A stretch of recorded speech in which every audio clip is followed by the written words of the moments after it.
तो क़यामत का काउंटडाउन। जी हां, ईरान के साथ अमेरिकी डील की डेडलाइन करीब आने के साथ साथ सबकी धड़कनें भी तेज हो गई हैं। हालांकि हॉर्मुज खोलने से ईरान इनकार कर चुका है, लेकिन पाकिस्तान वाले प्रस्ताव को दोनों ही पक्षों ने क्रिटिकल स्टेज में बताया है। इस बीच ट्रंप की धमकियों पर ईरान ने भी पलटवार किया है। ह्यूमन चेन बनाकर पावर प्लांट की रक्षा की रणनीति तैयार की जा रही है, तो वहीं इजराइल ने ट्रेन, एयरपोर्ट और सिविलियन इंफ्रा पर हमले की धमकी दी है। तो क्या है युद्ध का पूरा अपडेट, बता रहे हैं रिफत अब्दुल्ला।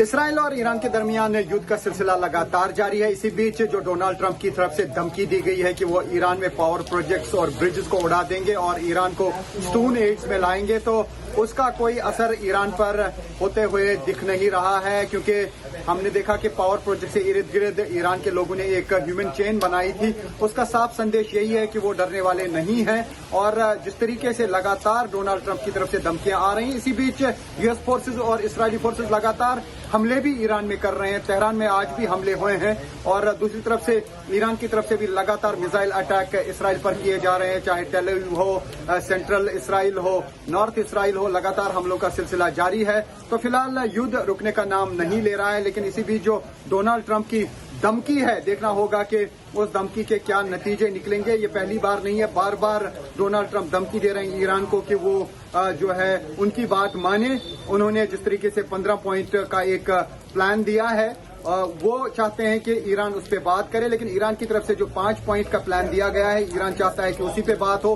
फिलहाल दोनों देशों के दरमियान कन्फ्रंटेशन बहुत ज्यादा बढ़ गई है। इसी बीच इजरायली फोर्सेज और यूएस फोर्सेज लगातार ऑपरेशंस कर रहे हैं, लेकिन डोनाल्ड ट्रंप की धमकी के बाद ईरान ने भी बताया जा रहा है कि एक लिस्ट तैयार की है, और अगर अमेरिकन फोर्सेज की तरफ से ईरान पे जोरदार हमले किए गए तो ईरान की तरफ से भी पलटवार किया जाएगा। और बहुत जगहों पे, खासतौर से जो मिडिल ईस्ट की वो कंट्रीज हैं जहां पर यूएस फोर्सेज की बेसिस हैं, वहां पर पावर प्लांट्स को निशाना बनाया जा सकता है, वाटर सैलिनेशन प्लांट को निशाना बनाया जा सकता है, और साथ ही वहां पे भी एनर्जी इंफ्रास्ट्रक्चर को निशाना बनाया जा सकता है। जिस तरीके से डोनाल्ड ट्रंप धमकी दे रहे हैं, उसी तरीके से जो अब ईरान की तरफ से भी अब एक लिस्ट जारी कर दी गई, जो इन्फॉर्मेशन मिल रही है उसमें इसराइल के भी काफी सारे अहम प्रोजेक्ट्स शामिल हैं, जिनको निशाना बनाने की बात ईरान की तरफ से कही जा रही है।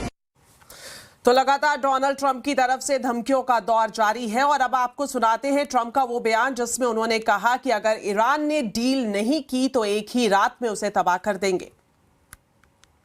The entire country can be taken out in one night, and that night might be tomorrow night.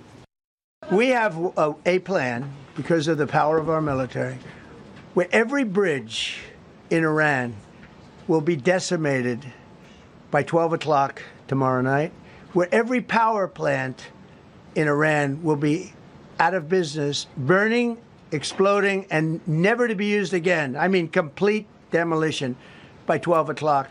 And it'll happen over a period of 4 hours if we wanted to. We don't want that to happen. तो Donald Trump ने deal नहीं होने पर Iran को पूरी तरह से तबाह करने की धमकी दी है। वहीं दूसरी तरफ ईरान भी झुकने को तैयार नहीं है। तो क़यामत का काउंटडाउन क्या शुरू हो गया है? आवाज अड्डा में आज हम इसी पर ही खास चर्चा करेंगे। जरूर देखिए ट्रंप का फाइनल अल्टीमेटम शाम 7:57 पर सिर्फ CNBC आवाज पर।